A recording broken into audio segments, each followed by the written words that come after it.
So we use the phrase "Make America Great Again" a lot. So I thought for Thanksgiving that it would be worth remembering what that actually means. I think America is great because it took many different types of crazy, improbable people to make this country what it is. America is great because Americans are crazy. Yes, we're crazy.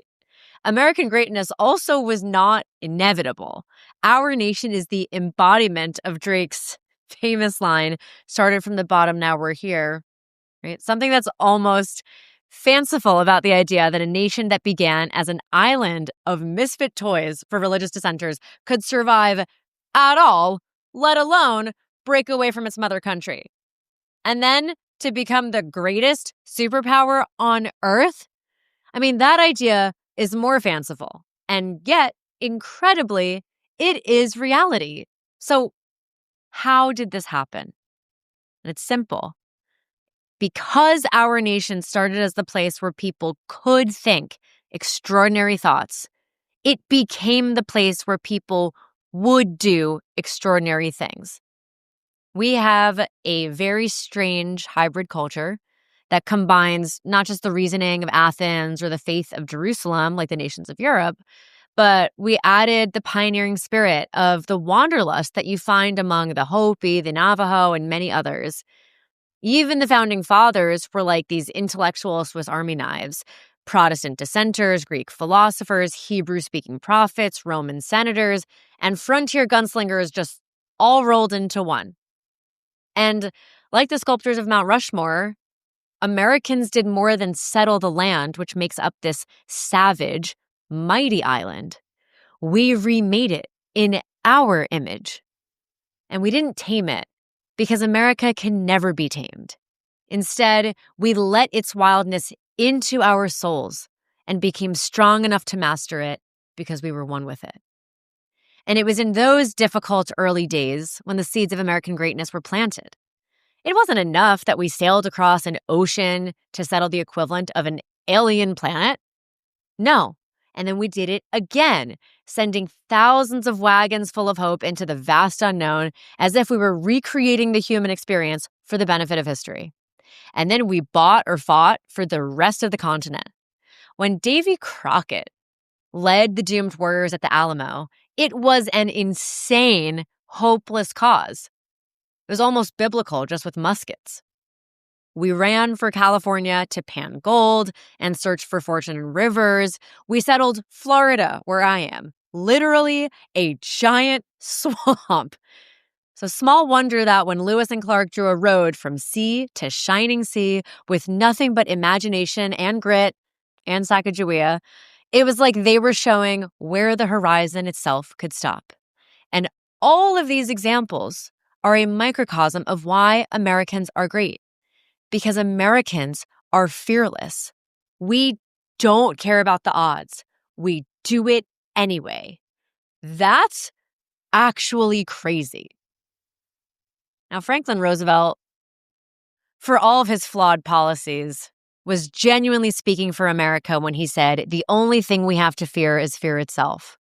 That phrase perfectly captures why America became great, because we never let fear or even sanity stop us. We fought the world's greatest empire and won because we were crazy enough to adopt guerrilla warfare just to have a fighting chance. We turned a wilderness vaster than Europe into a united, civilized colossus of a nation because we were crazy enough to see opportunity in a savage wilderness. We took on the rest of the world twice in the name of stopping war forever, and actually managed to create a weapon that made war too costly to pursue between advanced nations because we were crazy enough to master the atom itself. We put a man on the moon. Yes, we did. When others were congratulating themselves on sending glorified debris because we were crazy enough to take it for granted that it was possible. We even brought two ancient empires to their knees because we were crazy enough to defy entire philosophical traditions that were screaming that history was against us. Now, even in the shadow of economic pain, our dreams expand endlessly outward because we are Americans. And when our dreams are tested by the fires of destiny, they are forged to become the world's new reality, especially when those dreams are absolutely crazy. We are always trying to map the furthest edges of human potential.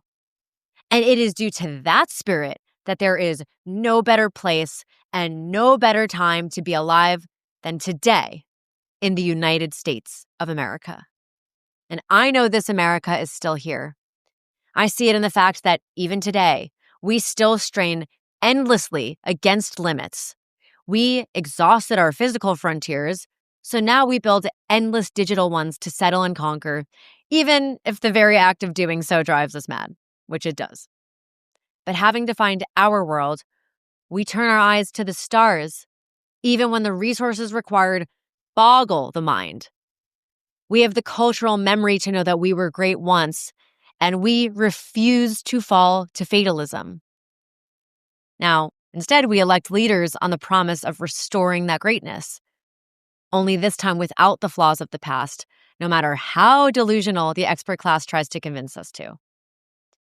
We are forever iterating and imagining and striving and searching for the next undiscovered, untamed place where crazy can become common sense and madness can bring new meaning.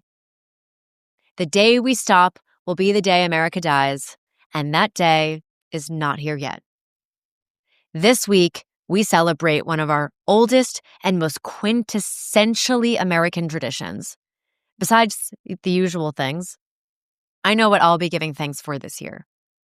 I'm going to be giving thanks for American greatness, and just as importantly, for what enabled America to be great. So cheers to the crazy people. Have a great Thanksgiving.